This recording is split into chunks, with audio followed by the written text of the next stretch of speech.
Bonjour à tous, bienvenue sur ma chaîne YouTube. Eh bien, écoutez, c'est vraiment avec un grand plaisir que je vous retrouve.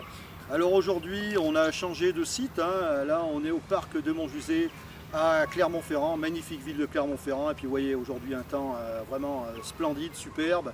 Donc là, vous voyez en face de moi, en plus, j'ai la cathédrale de Clermont, avec ces magnifiques pierres de Volvic.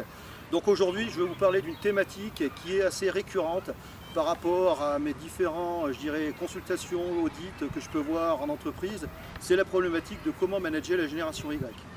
Alors, pour bien planter le décor, je vais essayer de vous donner, alors cette vidéo a toujours le même but, de vous donner quelques clés, en sachant que ça reste très court, mais je vais essayer de vous donner quelques indicateurs pour pouvoir, je dirais, manager la génération Y. Alors de quoi on parle quand on parle de la génération Y? La génération Y, c'est la génération qui est née fin des années 70, dans les années 80, et voilà, aujourd'hui, il faut bien se dire qu'elle représente 20% de la population, voilà, 20% de la population. C'est la génération la plus importante avec celle du baby boom d'après-guerre. Alors aujourd'hui, on les appelle les Years, la Net Generation, enfin voilà, ils ont différents noms. Alors pourquoi le Y?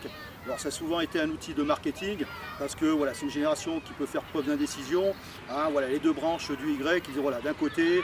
Donc là, vous allez voir qu'ils ont d'autres leviers de motivation, et ça c'est important. Moi, le but de cette vidéo, c'est de vous faire comprendre que demain, il va falloir utiliser leur langage, et surtout d'aller chercher, je dirais, les bons leviers de motivation. Alors concrètement, la génération Y, comment elle fonctionne? Quel est son schéma mental?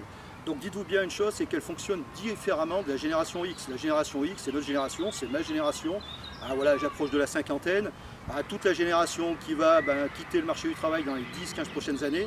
Sachez, mes chers amis, que votre génération, ma génération, ne fonctionne pas comme la génération Y et encore moins la génération Z.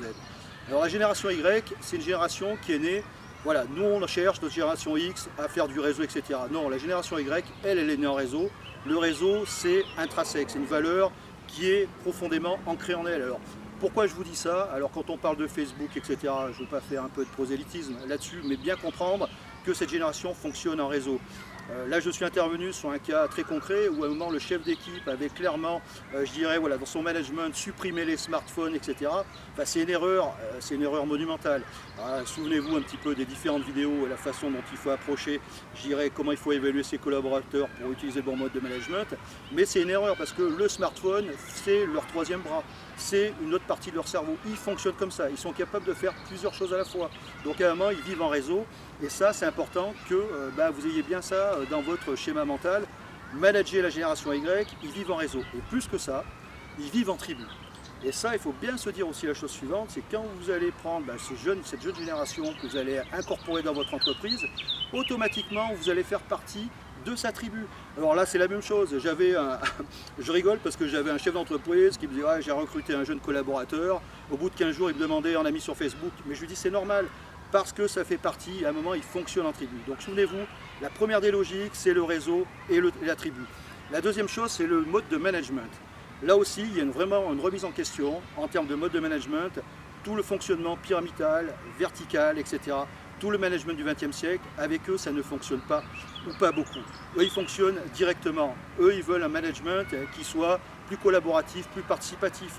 Donc attention là-dessus. Le mode 1, directif avec eux, ça ne fonctionne pas. Alors, je ne veux pas dire que ça ne fonctionne pas dans tous les cas de figure, mais en tout cas, attention.